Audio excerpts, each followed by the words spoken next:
며칠 후 나는 다음과 같은 달랑베로의 편지를 받았는데 그것은 나에게 무한한 기쁨을 주었다. 8월 1일 친애하는 철학자여, 귀형의 배려에 의해 신부는 바스티오에서 나왔습니다. 다시는 그를 감금하는 일이 없을 테지요. 그는 시골로 떠납니다. 그리고 나와 함께 당신께 거듭거듭 감사를 드립니다. 그럼 나를 사랑해 주십시오. 신부도 며칠 후에 내게 감사의 편지를 보냈다. 거기에 그의 진심이 들어있는 것 같이는 생각되지 않았다. 그리고 말하자면 내가 그를 위해 애쓴 것을 대단찮게 보고 있는 것 같았다. 그리고 얼마 후에 나는 달랑베르와 그가 룩상부르 부인 집에서의 나의 지위를 빼앗았다고까지는 할 수 없지만 나의 뒤를 이었다고는 할 수 있으며 그들이 부인에게서 얻은 것만큼을 내가 잃었다는 것을 알았다. 그러나 나는 부인의 총애를 잃은 것이 모렐레 신부 때문이라고는 생각지 않는다. 달랑베르 씨에 대해서는 여기서는 아무 말도 않겠다. 다음에 다시 언급할 생각이다. 같은 무렵 또 하나의 사건이 일어났다. 볼테르 씨에게 보낸 나의 마지막 편지가 그 사건의 원인이었다. 그는 이 편지를 몹시 모욕적인 것으로 여기고 크게 노해서 던져버렸으나 아무에게도 보이지 않았다. 그가 하고 싶지 않았던 것을 내가 여기서 대신하겠다. 드리블레 신부를 나는 약간 알고 있었지만 만난 일은 거의 없었다. 그런데 1760년 6월 13일 날짜로 내게 편지를 보내 그의 친구요 서신 내왕이 있는 포르메 씨가 그의 신문에 리스본의 재난에 관한 볼테르 씨에게 준 내 편지를 게재했다는 것을 알려왔다. 드리블레 신부는 어떻게 그것이 다시 인쇄되게 되었는가를 알고 싶어 했다. 거의 교활하고 엄엄한 기질로 자기 의견을 말하려 하지 않고 이 편지의 인쇄에 관한 나의 의견만을 물어왔다. 나는 이런 종류의 책략가를 아주 싫어하고 있었으므로 적당히 고맙다는 인사말을 해 두었지만 그가 알아챌 만큼 냉담한 태도를 보였다. 그럼에도 불구하고 그는 2번, 3번 편지로 나를 꼬여서 그가 알고 싶어 하는 것은 모두 알아냈다. 드리블레는 제 인생이 뭐니 하고 말하고 있지만 포르메로서는 이 편지가 전에 인쇄된 일이 없는 것을 알고 그가 처음으로 인쇄했다는 것을 나는 잘 알고 있었다. 포르메가 이미 발행된 책에서 저자의 이름을 삭제하고 자기 이름으로 고쳐 그것을 팔아 이익을 보는 지독한 파렴치한 노릇은 그때까지 하지 않았지만 낯짝 두꺼운 표절가이며 염치불구하고 남의 작품으로 돈벌이를 꾀하는 자라는 것은 나도 알고 있었다. 그러나 그 원고가 어떻게 그의 손으로 들어갔는지 그 점이 문제였다. 그것은 풀기 어려운 것도 아니었는데 고지시 가기만 한 나는 깊이 생각도 않고 당황해버렸다. 볼테르는 이 편지에서 지나치게 존경을 받았으나 만약 내가 그의 허가 없이 이 편지를 인쇄시켰더라면 그로서는 자기의 무례한 태도는 제쳐놓고 내게 불평을 할 만한 근거가 되었을 것이다. 나는 이 문제에 대해 그에게 편지를 쓰기로 결심했다. 이 두 번째 편지는 다음과 같다. 그는 그것에 대해 아무런 회답도 보내지 않았다. 그리고 그의 잔인성을 한층 유감없이 발휘할 수 있도록 내 편지에 대해 극도로 분개하고 있는 태도를 보였다. 그는 이런 식으로 그 뒤 나의 애미를 자기의 것으로 만들고 말았다. 몽모랑시 1760년 6월 17일 당신과 다시 편지를 하게 되리라고는 생각조차 못했었습니다.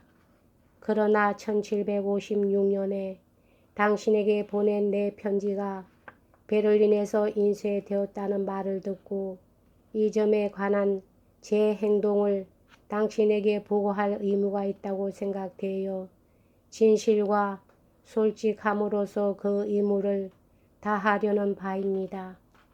사실 그 편지는 당신에게 보낸 것으로서 인쇄할 것은 아니었습니다. 저는 그 편지를 조건부로 세 사람에게 보였습니다. 그분들에겐 어리상 거절할 수 없었습니다만 그분들도 역시 어리상 약속을 저버리고 신용을 악용하는 일은 있을 수 없었던 것입니다.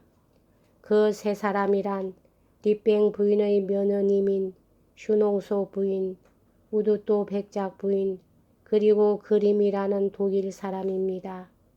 슈농소 부인은 그 편지의 인쇄를 희망하여 그 점에 대해 저희 동의를 요청했습니다. 저는 부인에게 그 점은 당신의 동의 여하에 달렸다고 말씀드렸습니다. 그래서 그는 당신에게 동의를 요청하였던 것이며 당신은 그것을 거절하셨습니다. 그 뒤로 그것은 문제가 되지 않았습니다.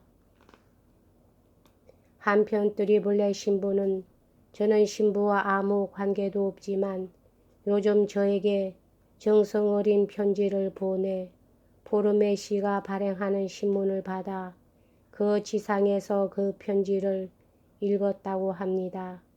1759년 10월 23일자의 이 신문 발행인은 이 편지를 몇 주일 전에 베를린 서점에서 발견하였으며 산산이 떨어져 곧 분실되어 버릴 염려가 있으므로 자기 신문의 지면을 극에 할애하지 않을 수 없었다는 편집자의 주가 붙어 있었습니다.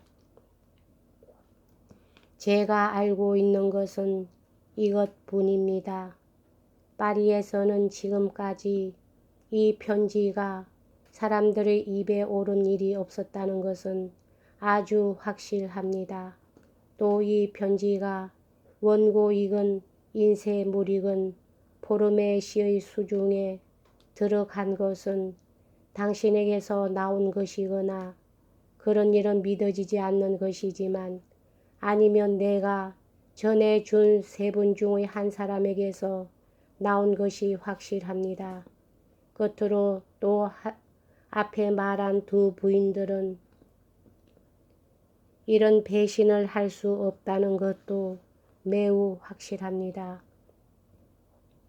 언거하고 있는 저로서는 그 일에 대해서 더 이상 알 수가 없습니다. 당신은 여러분과 서신왕래가 있으시므로 번거로움을 무릅쓰신다면 그 일의 진상을 밝히기는 쉬운 일인 듯 생각됩니다. 드리블레 신부는 또 그의 편지에서 이 인쇄물을 깊이 보관하여 저희 동의 없이는 다른 사람에게 빌려주지 않겠다고 다짐하였습니다. 물론 저도 그것을 절대로 동의하지 않겠습니다. 저는 이 편지가 인쇄되지 않기를 바라고 있으며 그를 위해서는 최선을 다할 생각입니다. 그러나 만약 인쇄가 불가피하고 적당한 시기에 제가 우선권을 가질 수 있다면 그때는 주저앉고 저 자신이 그것을 인쇄할 작정입니다. 저에게는 그것이 적당하고 자연스럽다고 생각됩니다. 그 편지에 대한 당신의 회답에 대해서는 아무에게도 알려지지 않았습니다. 당신의 성낙 없이 인쇄하는 일은 없을 터이니 안심하십시오. 한 개인이 다른 개인에게 보낸 편지는 공중을 상대로 쓴 것이 아니라는 것을 충분히 알고 있으므로 그것을 인쇄하는 허가를 요구하는 경솔한 짓은 결코 하지 않을 생각입니다. 그러나 당신이 공개해도 좋을 편지를 제게로 보내주시기를 원하신다면 저는 그것을 충실하게 제 편지에 첨부하고 또 한마디도 항변하지 않을 것을 당신에게 약속드립니다. 저는 당신을 조금도 사랑하지 않습니다. 당신은 당신의 제자요 숭배자인 저에게 가장 뼈에 사무치는 갖가지 고통을 주었습니다. 당신은 저네버에서 당신이 받을 보호의 대가로서 저네버를 파멸시켰습니다. 그리고 제가 저희 동향 사람들에게 아낌없이 당신을 찬양한 대가로서 당신은 저와 동향 사람들의 사이를 소원하게 만들었습니다. 그렇게 해서 저를 고국에서 살지 못하게 한 것은 당신이었습니다. 죽어가는 자로서의 모든 위안을 박탈당하고 모든 명예 대신에 길가에 버려진 저를 이국 땅에서 죽게 하려는 것도 당신입니다. 그래도 사람으로서 받을 수 있는 온갖 명예를 당신은 제 고향에서 받으시겠지요. 어쨌든 나는 당신을 미워합니다. 그것을 당신은 바라고 있었으니까. 하나 당신의 희망 여하에 따라선 더욱 당신을 존경하고 사랑할 수 있는 자로서 당신을 증오합니다. 당신에 대해 일찍이 내 마음에 충만했던 모든 감정 가운데 아직 남아있는 것은 오직 당신의 아름다운 천재에 대해 거역할 수 없는 찬탄이며 당신의 저술에 대한 사랑뿐입니다. 제가 당신에게서 당신의 재능만을 존경할 수 있다고 하더라도 그것은 저의 잘못이 아닙니다. 저는 결코 존경을 잃지 않을 것이며 이 존경이 요구하는 예의를 결코 잃지 않을 것입니다. 이러한 문학상의 모든 사소한 분쟁은 내 결심을 더욱 굳게 하였지만 그 가운데서 나는 최대의 명예를 얻었다. 이 명예는 서한이 나에게 가져온 것이다.